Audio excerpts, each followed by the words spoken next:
They never tell you about the man who dominated arenas and commanded attention everywhere he went, but behind the larger-than-life persona of professional wrestling's most iconic giant, there is a story veiled in mystery and untold truths. While the shocking details of what happened during Andre Roth's final hours in that Paris hotel room on January 27, 1993, an even darker and more unsettling narrative about the legendary giant has emerged. Persona Revelations. In a captivating episode of the Joe Rogan Experience, a former wrestling colleague breaks his decades-long silence to expose some startling facts about one of wrestling's most renowned individuals. Prepare to have your perception of this cherished character forever altered by learning what the real man went through after the camera stopped rolling. Andre's last days in Paris were marked by regularity and silent melancholy until January 1993, when fate stepped in. Andre, traveling back to his home country of France to grieve the loss of his father, the 7'4", 520-pound wrestler, spent time with his bereaved family at his father's funeral on the outskirts of Paris. He had intended to return to the United States, but he stayed a few more days to celebrate his mother's birthday and console her. This was a rare moment of pause and homecoming, but it would also be his last. On the morning of January 28, 1993, tragedy struck without warning. Andre failed to arrive. The first reports were simple and almost unconcerned. André the Giant had died of an apparent heart attack in his sleep. Media outlets reported that he was found peacefully and that the precise time of death wasn't immediately known. Headlines around the world announced the loss of a wrestling icon, focusing on his famous feats in the ring and his role in famous wrestling matches. His chauffeur and hotel staff entered the room downstairs from his hotel suite in the posh Paris hotel where he was staying, only to find the giant unconscious in bed. The public's perception of the Princess Bride, the brief news reports didn't seem to capture the eerie sense of mystery felt by those closest to Andre. This was a man who had endured decades of punishing matches under public scrutiny before slipping away quietly in an empty hotel room. It seemed like a simple if tragic end, with a beloved giant's heart giving out, probably due to years of strain from his massive size. Moments without a formal farewell. The official cause was congestive heart failure exacerbated by acromegaly, the underlying condition that made him a giant. However, friends whispered in the days following his death that Andre's struggles went far deeper than anyone knew. Even as France and the wrestling community grieved, a deeper story was revealed as his body was so large that French undertakers struggled with his MS. They finally had to fly him back to the US for cremation because no crematorium in Paris could handle a 500 lb body. His longtime buddy and adversary Hulk Hogan provided the eulogy at Andre's memorial service in the United States. While fans celebrated Andre's life, those who knew him questioned whether they knew what this man had been through. The quiet end in Paris was only the tip of the iceberg. To fully understand the story, we must travel back in time to see how Andre's injuries were concealed. The media coverage, however, covered the hints of suffering as he honored the gentle giant, the cane he had leaned on in recent appearances, and the unspoken injuries. Long before André the Giant became a worldwide sensation, he was a boy named André René Rousseff. Born in a small French village in May 1946, he weighed an incredible 13 pounds at birth, and from the beginning it was obvious that he was different. By the time he was 12, he was 6'3", taller than his classmates, and his hands were already enormous.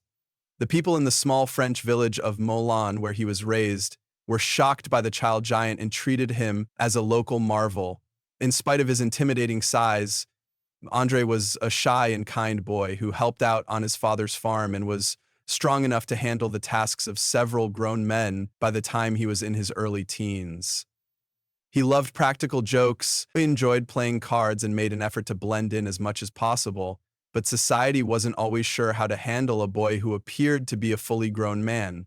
There's a well-known story from Andre's early years about how the village didn't have a school bus, so he walked 2 miles to school. Even as a child, Andre's size was a constant factor in his daily life. By his late teens, Andre's condition was known as acromegaly, which is often called gigantism when it occurs in youth. A neighbor, playwright Samuel Beckett, would occasionally give Andre a ride in his pickup truck along with other local kids. Decades later, people mythologize this into a close friendship. Imagine the author of Waiting for Godot chauffeuring a future wrestling legend. But in reality, it was a simple act of kindness to help a boy too big for the school bus. In the 1950s and 1960s, Andre's parents, a Bulgarian father and a Polish mother of average height, were unaware of this rare hormonal disorder, which causes the pituitary gland to produce excessive growth hormone, which causes the bones to grow abnormally large and the person to be unable to stop getting bigger. Andre was simply their beloved son, even though he towered over the family. However, classmates stared at him, strangers pointed at him on the street, and others did looks and murmurs about his gigantism, which caused his hands and feet to swell. One friend later remarked of those early years, "But one can only imagine the emotional burden young Andre carried. Every blessing of his size came with a curse. Yes, he was exceptionally strong. He could lift adult men by the time he was 14, but he also couldn't fit in a normal school desk. This could have made him bitter, but instead he learned to brush it off. People used to stare at him constantly, but he quickly moved on and just lived his life. Even as a young child, Andre felt that his gigantism would be a lifelong companion because he knew loneliness, because no one else was like him. As he left the town to pursue a destiny greater than life, he may have worried if he would ever have an ordinary existence, for better or worse, in quiet moments. Despite all the odds, Andre's uniqueness was a double-edged blade that, although it isolated him, also opened doors he never would have thought of at the age of 18. He moved to Paris to pursue a career in professional wrestling. The rural giant, with little more than his strength and size, arrived in the big city and trained under a local promoter.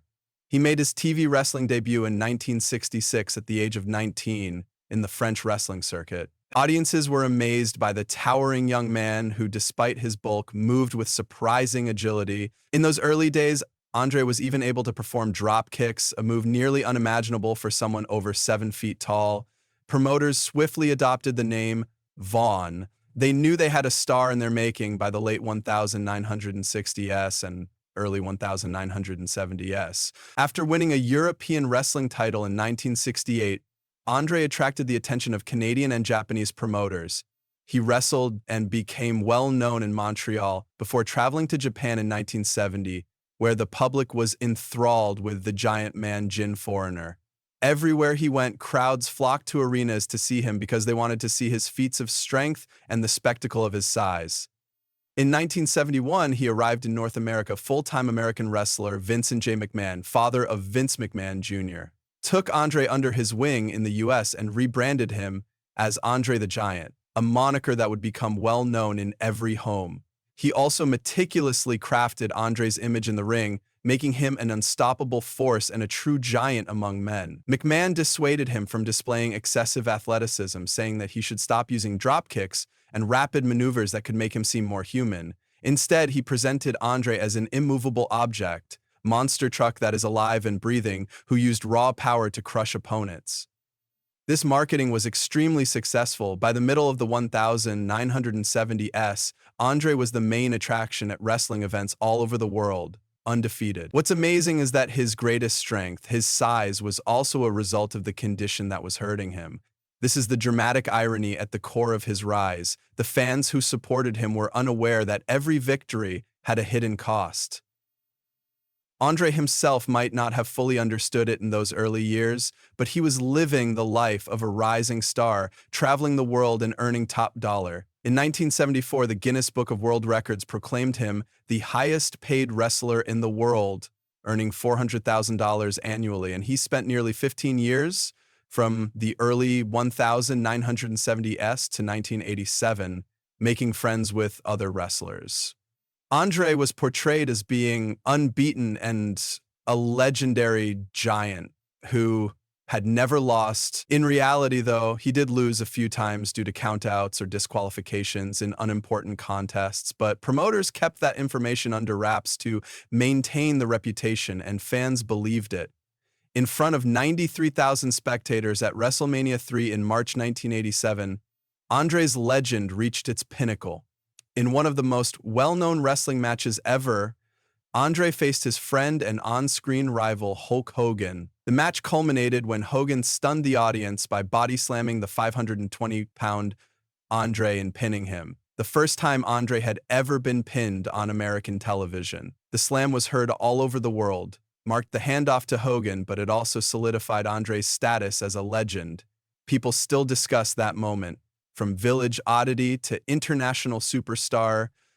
Andre's triumph. Beyond his wildest dreams, he became well known not only in the wrestling industry but also in popular culture, making appearances in movies and talk shows. However, behind the scenes, the very qualities that made Andre famous were also causing him to break down physically. His back and knees were struggling to support his steadily growing weight, and his heart was working extra hard to pump blood through his enormous frame. The man who grinned warmly on camera and effortlessly lifted opponents. The world believed that Andre was unbeatable, but in actuality, every joyful cheer from the audience muffled a small cry of agony from the Giant's exhausted body. As Andre's fame soared, his personal struggles also increased, all while remaining concealed behind that endearing smile. By the 1980s, Andre the Giant was leading a life that was truly bigger than life. He was a well-known and adored actor who stole scenes as the gentle fake in The Princess Bride and a true folk hero, but away from the spotlight and the crowds, he faced everyday hardships that few could imagine. The HBO documentary André the Giant 2018 revealed many of these difficulties, and they were